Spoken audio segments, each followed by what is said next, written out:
Azərbaycanın qədim və zəngin tarixə, mədəniyyətə və çoxəsrlik dövlətçilik ənənələrinə malik olan Naxçıvan diyarı mürəkkəb və çətin inkişaf yolu keçmişdir. Orta əsrlərdə Şərqin iri elm, mədəniyyət, ticarət və sənətkarlıq mərkəzlərindən biri kimi şöhrət qazanmışdır. Azərbaycan atabəyləri Eldəgizlər dövlətinin paytaxtı olmuş Naxçıvan şəhəri əsası Əcəmi Naxçıvanı tərəfindən qoyulmuş memarlıq məktəbi ilə bütün şərqdə məşhurlaşmışdır.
Naxçıvan diyarının cənub-qərbində Şərur, indiki Kəngərli rayonunun Dərəlyəz mahalının Arazın şimal sahəsində çox qədim tarixə malik olan kənd var.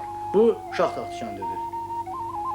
Şaxtaxtı ibtidai insanların məskən saldığı ən qədim yaşayış yerlərindən biridir.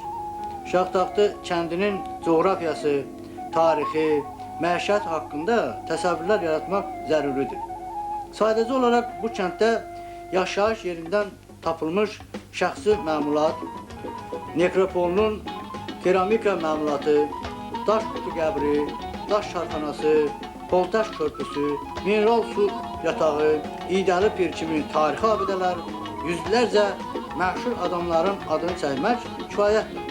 Hazırda kənddə təxminən 3050 əhali yaşayır. Şaxtaxtı kəndinə ilk dəfə Pirqulu nəsli gəlib.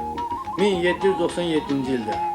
Cin dərəsində Pirqulu gizlənir, onun qızı Cin dərəsində öləndən sonra Pirqulu gedir Şamaxıya. Orada rəhmətlər gedir. Pirqulunun qəbri hazırda Şamaxıdadır. Pirqulu nəsli gəlir. Bu necə arxivlər bilmir, məndən eşidib ki, bilər. Bu neçənci ildə Pirqulu nəsli? Pirqulu 97-ci ildə, 1797-ci ildə. Düz 97-ci ildə Pirqulu gəlir. İrandan. İrandan gəlibdir, zaten Hərzən kəndindən. Pirqulu. Özdə bu, o vaxt Qadarın... Pirqulu adlanır, Pirqulu. Yok, Pirqulu. Pirqulu. Pirqulu. Pirqulu nəsli. Qadarın ölümündə tutuluyublar onun, iştirakçı olub. Sadıq xan Pirqulu bilə-bilir. Bu 3-cü gün adı yadından çıxmır. Qadarın ölümünü elə bunlar təşkil. Çünki bunlar səhərisi gün edam olunmalıydı. Qadarın tutmasına görə edam olunmalıydı. Onlar da bağlılar ki, yol axtarıb tapıblar. Serevlər bizi deyiblər, ona deyib, o zindanban deyib ki, sən mənim komandirimsən. Ordu komandirini. Elədiyi qəbahətə görə ona ölüm hükmü verib Qacar. O da səhər icra olunacaqmış. O da zindana salanda zindan sahibi Xazir Nəçərliyi deyibdir ki, sən mənim komandirim olursan, ordu komandirsən. Mən səni qandarlamıram. Qandar vurmuram, ayağa vurma. Amma bu gecə yaşayacağım, sizin ölümünüzü əff elətdirəcəm. O da deyir ki, Sadıq xanı deyir ki, asla əff elətdirsə də gözümüzü koruyacaq. Riskə gedək. Öləcək onun. Nəsə gedirlər, üçündən biri girə bilir səhəri Sadıq xan, Qadarı xəncərlə vurur, düz ürəyinə vurur. Nəsə Qadar ölür, qatır Məhəmməd bəyin yanına. Məhəmməd bəyin o vaxtları İbrahim xan qaçıb etmişdi, əmisinin yerində xanlıq edir sonra. O da onun qollarını bağlayıb gətirib ki, oradan Qadar hastaneye qədər gəlib, burada yıxılıb ölübdür. O səhərə 700 dar ağacı açılmışmış, o cümlədən vaqif biraz azraymışlar, hamısı rəv olub. Qadarın meyidini götürürlər, qoşu pozulub, qayıdırlar, gedirlər İrana. Fəsalıq şah da simvolur onardır. Fəsalıq da şah ilə olunur. Sadıq xana birbaş sərbəst buraxır, sonra Sadıq xan gənə istəyir ki, ixtilaf eləyər, çevriş eləyər. Sadıq xanı tutur, qasır bir biniyə, qapısını qasır, ölçür, ölür, qalır orada, nə o ölürsə ölür. Amma Pirqulu qatır gəlir bura. Burada Cin dərəsində mühafizə olunur. Axı, o vaxt şah çıxıb baxırdı bura, İranın tabirində idi bura. Ora çətin yerdir də, görünməz yerdir. Orada gizlənmək. Hə, gizlən, orada qalıb bir müddət, orada da bir 13-14 yaşında bir gözəl qızı vəfat eləyir. Ondan sonra çıxır bizə, özü qayıdır gedir Şamaxıya, ailəsini qoyur qalır burada.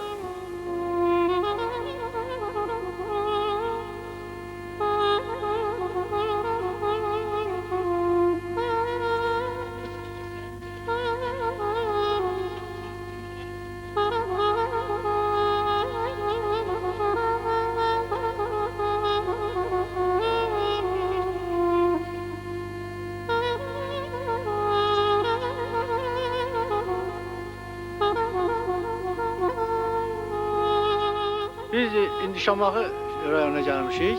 Gəlməkdə məqsədimiz odur ki, Pirqulunu ziyarət etməkdir.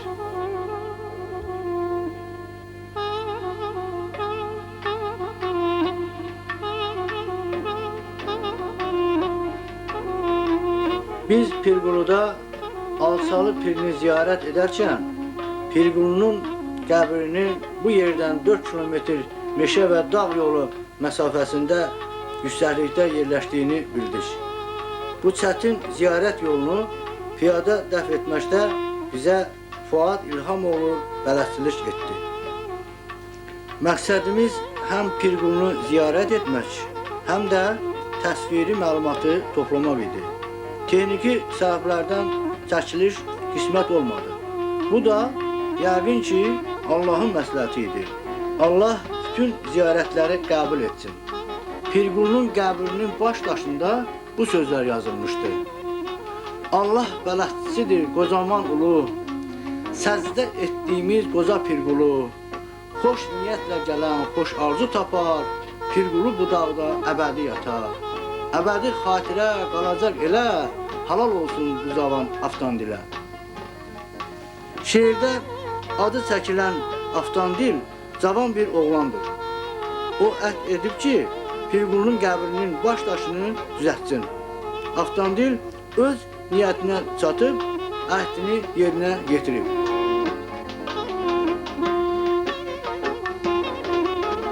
Mən getdim Şamaxıya. Şamaxıda Pirqulunu ziyarət elədim. İndi onun haqqında bəzi məndə qaranlıqlar qalıbdır. İbrahim müəllimi bu günləri biz Mərdəkəndə sanatoriyada narahat edirik. Siz hansı tarixi mənbələr istədirsiniz? Fransız yazısı, adını unutmuşam, Fransız yazısının Xacə Şah romanı var, tarix romanı var. Orada Pirqulu haqqında geniş məlumat verilibdir. O romanı da mən taparam, sizə çatdırıram. Bəs onda öz Pirqulunun vəfatı ilə əlaqədar olaraq hərə bir söz deyir, çox adam bilmir.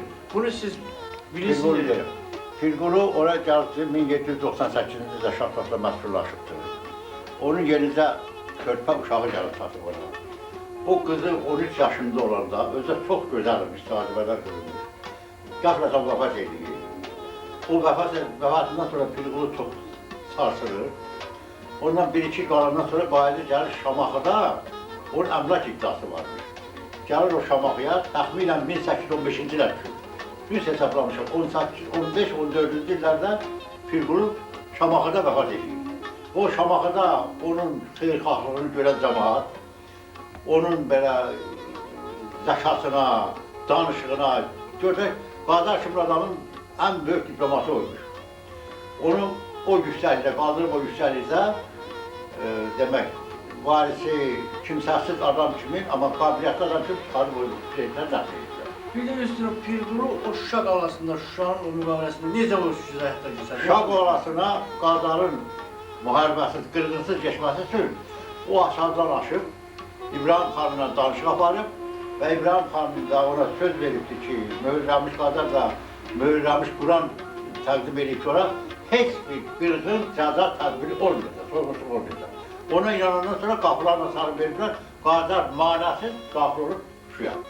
Və o Qacarın ölümündə saxsırlandırdığına görə gəlir Şahı Şahzadına, orada məşğullaşır. Ondan sonra onun nəsli meydana gəlir. O nəslin 6-cı nümayəndəsi mənəm. Onu belə sadalayıb da, Pirquludur. Ondan sonra onun bir neçə oğlu olur, bizə tərəf olan, bizim gəldiyimiz qanatlayla. Pirqulu, Məhəmməd Əli, İman, Ali, sonra İman, İbrahim. 6-cıya məndən də sonralar gəlir. Pirqulunun bir nəslində, bir qolu da Cavidgilin nəslidir. Onu da bizim baş nazirimiz Asır məndən dəfələrlə uzaq soruşmaq istəyib o Məşəd Quludan əvvəl kim olub, o Pirqulunun olduğunu bilmirdi. Onların da qolu belədir. Pirqulu, Məşəd Qulu, Molla Məhəmməd, Şeyx Məhəmməd, Tahir, Asır. Hal-hazırda Şahtaxtı kəndində Hacı Seyid Mirmehdi ağa Mir Abdullaoğlu, Mir Əziz Hacı Seyid Mirmehdioğlunun, Mir Abdullah Hacı Seyid Mirmehdioğlunun, Mir Yaqub Hacı Seyid Mirmehdioğlunun məzarları qorunub saxlanılır. Şahtaxtı kəndi öz ziyalılarına görə ölkədə çox məşhurdur. Kənddən 5 akademik, 50 nəfərdən çox elmlər doktoru, 2 nəfər general, 5 nəfər sosialist əməl qəhrəmanı və başqa bir sıra görkəmli ictimai, siyasi və hərbi xidmətləri, elm və mədəniyyət xadimləri yetişmişdir. Talih elə gətirdi ki, günlərin bir günündə dünyaya göz astığım doğma yurda, Şahtaxtı kəndinə 40 ildən sonra getməli oldum. Getməkdə məqsədim neçə illərdir məni narahat edən kəndin görkəmli ziyalıların yetişib ərsəyə gəlməsində bu kəndin coğrafi, mövqeyi və sosial-iqtisadi inkişafı haqqında kitab yazmaq idi. Mən kənddə olan müddəti çox tarixi bir hadisə ilə rastlaşdım. Şahtaxtı kəndində akademik Zərifə Əziz qızı Əliyevanın adına məktəbin açılışında iştirak etdim. Görüşdə Vasif Talıbova gəlişimin məqsədini bildirəndə Vasif müəllim qeyd etdi ki, Şaxtaxtı böyük kənddir ha, o bir kitaba sığmaz. Mən kitabın 2 hissədən ibarət olduğunu bildirdim. Şaxtaxtı kənd orta məktəbi 1881-ci il oktyabrın 1-də açılıb. Məktəbin ilk açılışında dərslərin keçirilməsində yer olmadığından, dərslərin keçirilməsi üçün Bədir adlı bir xanım öz mülkündən yer ayırıb. Müəllimləri isə maaşı Behbud Şaxtaxtinski öz vəsaiti hesabına ödəmişdir. Məktəbin ilk müəllimlərindən Əbdülqasım Sultanov Molla Abdullah olmuşdur. Bunlar şəriət müəllimləri olmuşdur.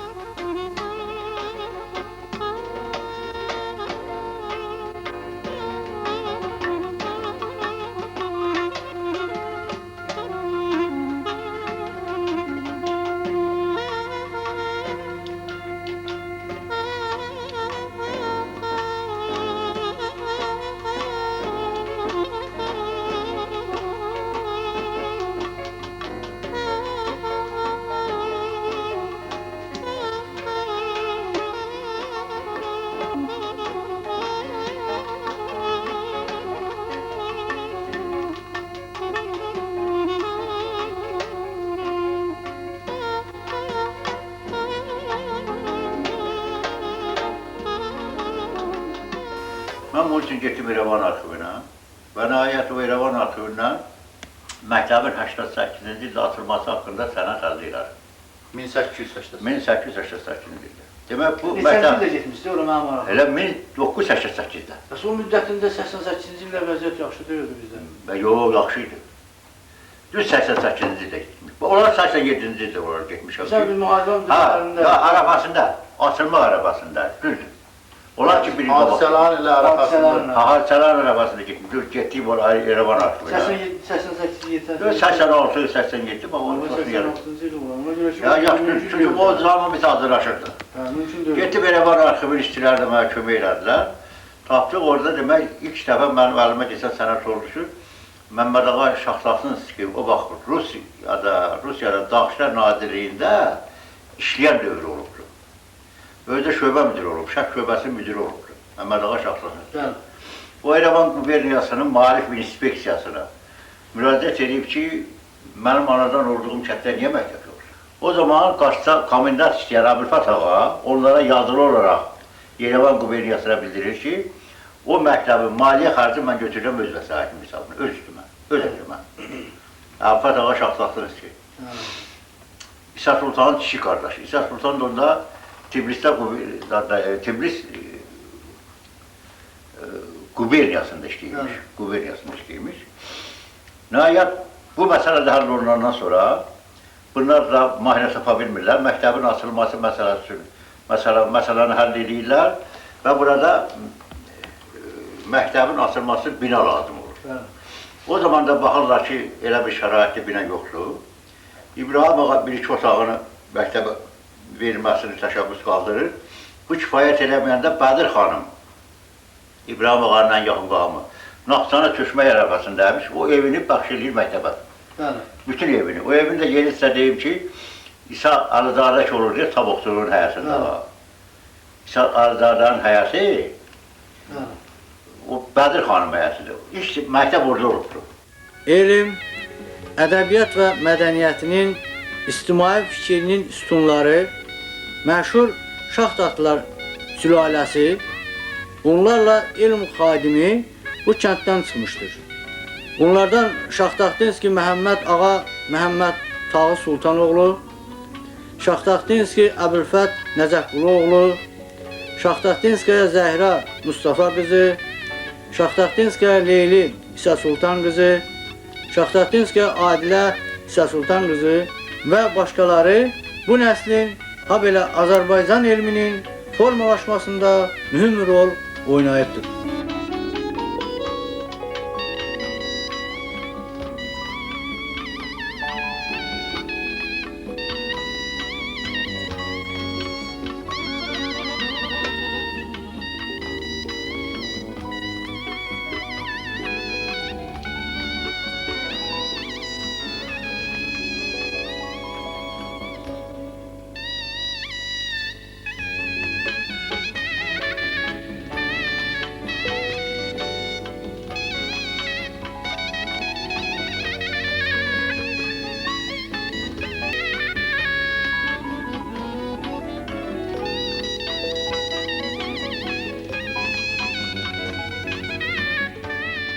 Müəllimlərlə o Rus dişinin yanında oturub söhbət eləyirdik.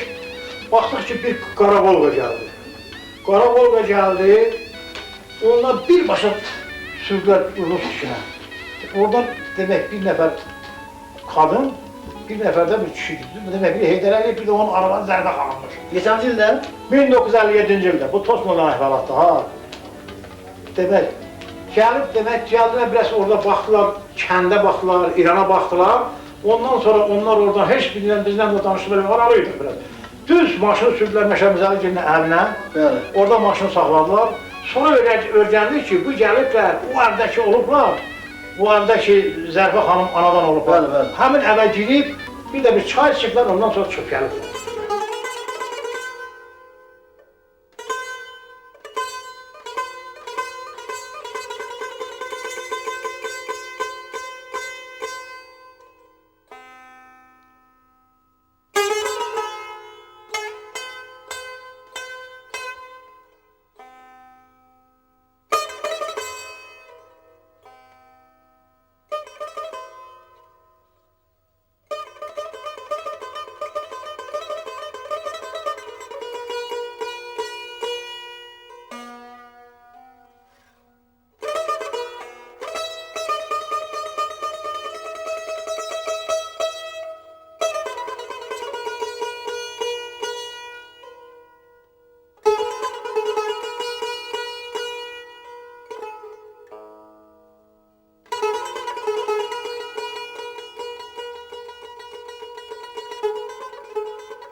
Gəldik burada yarım çıxmış cəmaatla görüşdük, tez də saldılar yola, getdik Bakıya.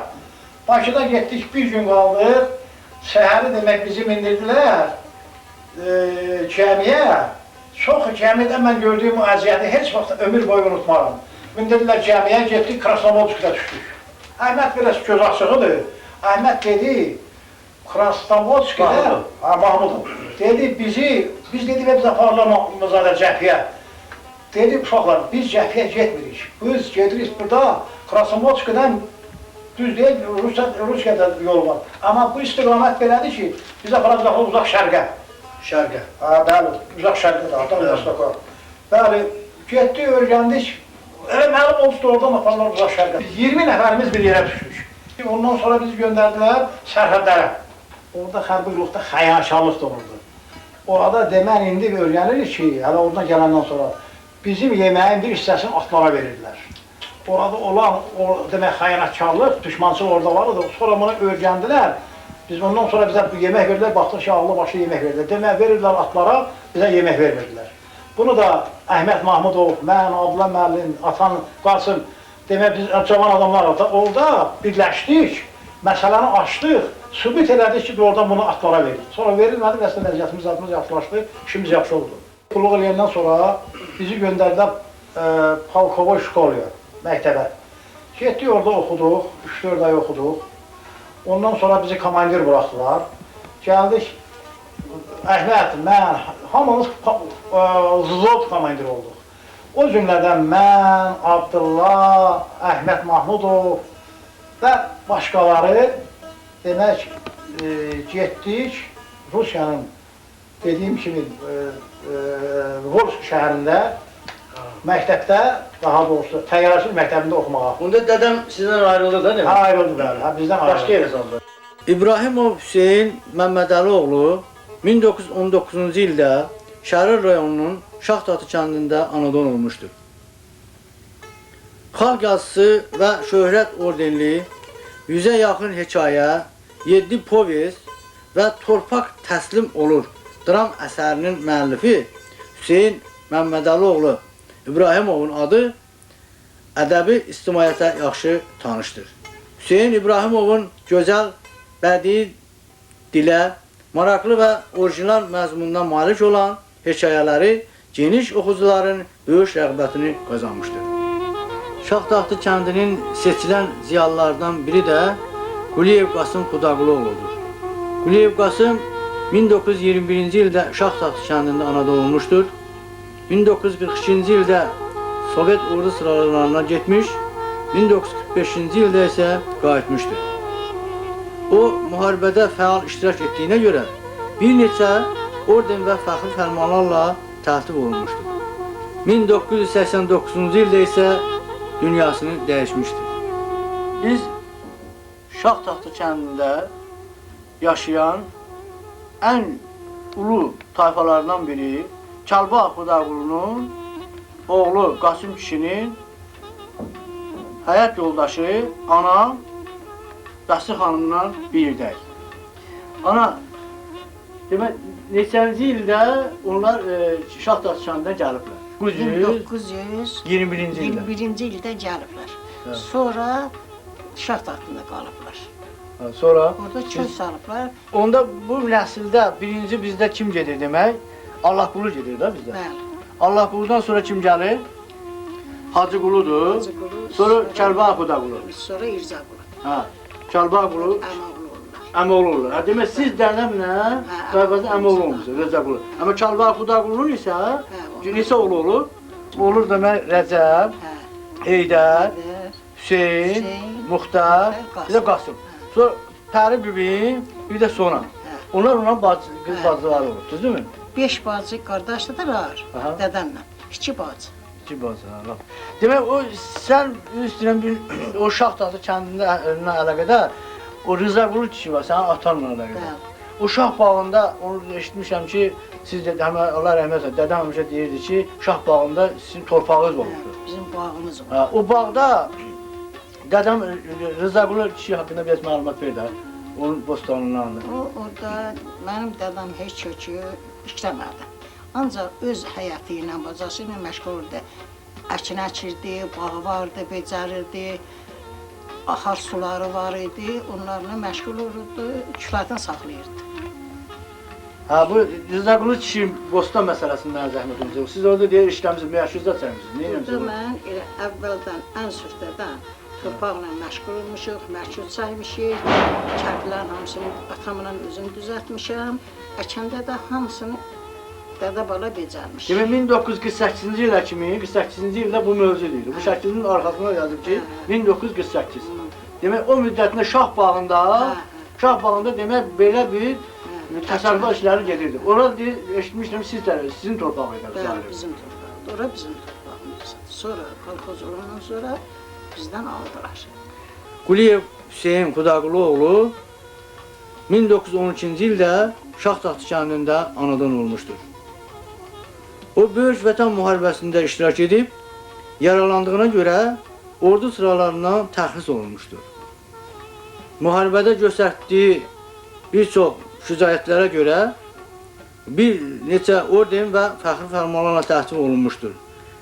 1980-ci ildə vəfat etmişdir.